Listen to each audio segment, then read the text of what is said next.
Hey, what's up? It's Elise from the Crunchy Ginger, and today I'm going to show you something that's going to really green up your beauty routine, and that is homemade, non-greasy, whipped body butter. You guys, this stuff is amazing.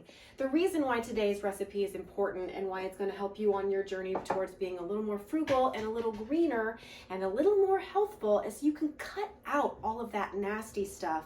A lot of the products that we buy at the store contain some pretty gross stuff. We're talking about formaldehyde, there's coal tar dyes, there's petroleum byproducts, phthalates, parabens, triclosan. All of this stuff is not so great for us. A lot of it is endocrine disrupting. Some of them are known and probable carcinogens, just generally stuff that you don't want on your body seeping into your largest organ.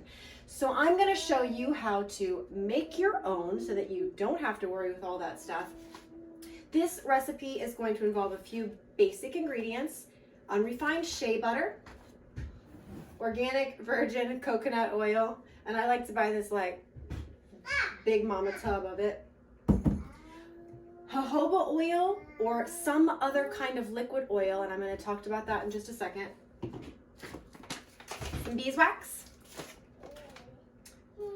and a little vitamin E oil, and the secret ingredient is arrowroot powder. This is going to keep your body butter from being greasy, which is a complaint about a lot of body butters. This recipe is one that I've adapted slightly from Carly's recipe at the Modern Hippie, and you guys, it's a fabulous recipe, so I would highly recommend checking it out. The only reason that I've modified this slightly is to kind of lower the bar of entry. That recipe uses a few more ingredients than this one, and I've kind of pared it down a little bit. One of the most common complaints I hear from people, or the most common concern, is like, I want to make my own stuff, but it's kind of a lot of ingredients and I don't have all of that stuff. So this is kind of lowering the bar of entry just a little bit. These are ingredients that you can use in lots of different recipes, and some of them you may already have in your kitchen. So let's get started.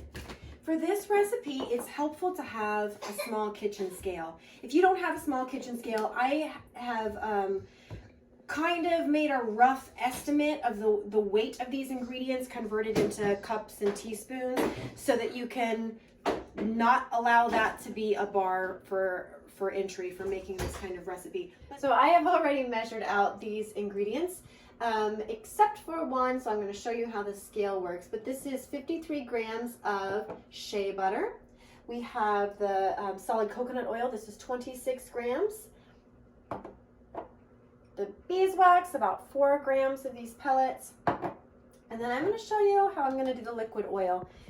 If you don't have jojoba oil, or if you don't like jojoba oil, you can use another liquid oil in this recipe. In general, in most body care recipes, it's good to note that you can usually swap out liquid ingredients. So you're not going to like swap this out for the solid coconut oil, but in place of this, you could use sweet almond oil, grapeseed oil, fractionated coconut oil, apricot oil, sunflower oil. All of these are really great and good substitutes depending on which one you got around and which one you like. Okay, so this is just a regular, inexpensive kitchen scale. When you turn it on, you can generally change the unit of measurement. And if you put your bowl or whatever on top of it, you can push this button here, this tare button, and it will take out the weight of the container. So for the liquid oil, we're going to use 33 grams, which is approximately 3 tablespoons. All right, so let me show you how to put all of this together. We already have our jojoba oil in this bowl. You are going to want to use either a double boiler. If you don't have a double boiler, and I don't, you're going to want a heat-proof bowl like this, either glass or metal. And actually, this is just like an older bowl that I use only for this purpose. You're going to want something that is going to fit on top of a saucepan. I've got about an inch or 2 of water in there. It doesn't really matter so much. It's just that I'm going to turn this up to a simmer, set this bowl on top of it. So we're going to melt all of our oils together. So we'll start with, here is our shea butter. Just kind of put him in there.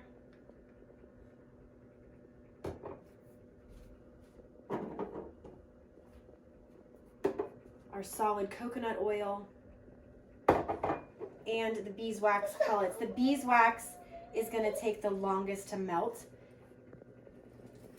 Get all those guys in there.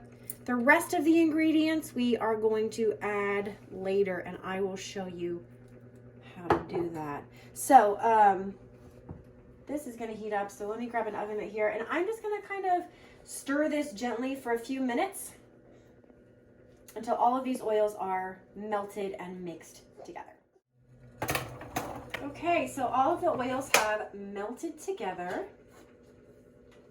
We're going to take this off of the heat. Your bowl's going to be hot, so make sure you use a mitt or whatever. And I'm going to set mine out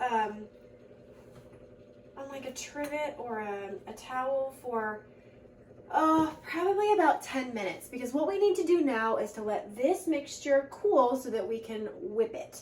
And we can't do that until all of the oils have cooled off and they've kind of re-solidified. So I want to let this sit for about 10 minutes on the counter, and then I'm going to toss it in my fridge for about 20 minutes. And I'll show you how to know when it is done and when it's ready to be whipped up into our body butter. Okay, so I have taken this out of the refrigerator, and take a look at this. This is how you're going to know that it's ready. So all of the oil is kind of turned opaque. You can see I was testing it before, kind of tilting it back and forth to see if this part in the middle was solid. And you want it to be still able to kind of squish like this.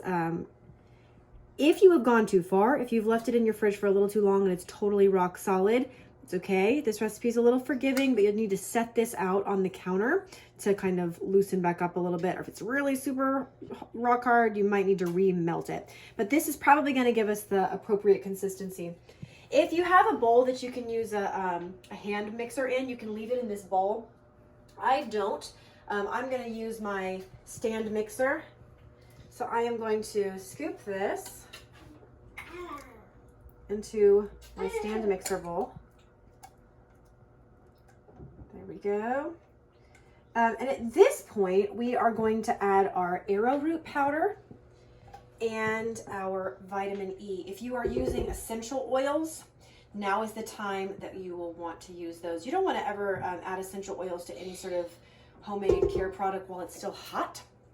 You want to wait for it to cool off. So for our arrowroot powder, we need 1.5 teaspoons.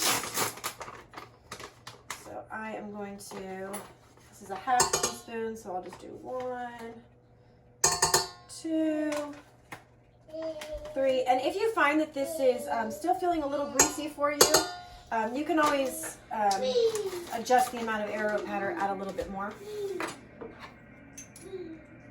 And this is my vitamin E oil. I'm going to do a 1/4 teaspoon. There we go.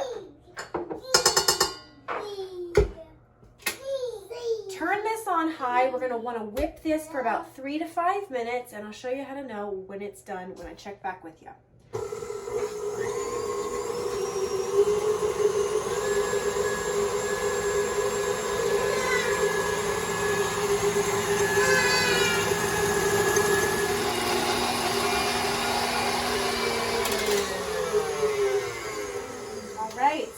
So I think we are good to go. This is kind of similar to whipping cream, and just like when you make whipped cream, you'll see that it starts to form these like soft peaks, and you can see it inside the bowl here too.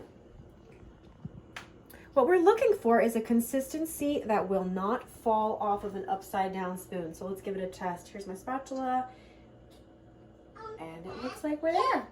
So this can now be put directly into our jar. I like these little small squatty mason jars for this purpose, but you can dip this right in there. Because of our beeswax, it's going to help maintain the same consistency even as the product sits up.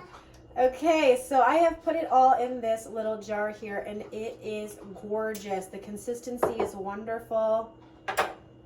It's got this lovely, nice whipped texture. It's very light and airy. I love the smell of the shea and the coconut butter together. If it doesn't quite fill up this jar. It'll kind of settle down in a little bit. But if you're giving this as a gift, these 4-ounce mason jars are kind of like the perfect size for this. You'll probably get a little more product than one of these can handle. So you've got a little extra for yourself, or maybe a little extra for another container.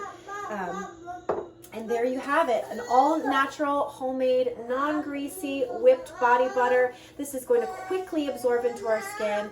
I really hope that you enjoy this, and I hope this is one more change that you can make to be a little greener and save a little money. If you want to know more information about this or more information about the recipe, please check out thecrunchyginger.com for the blog post. Leave me a comment below. Let me know how you like this, and I hope to see you soon.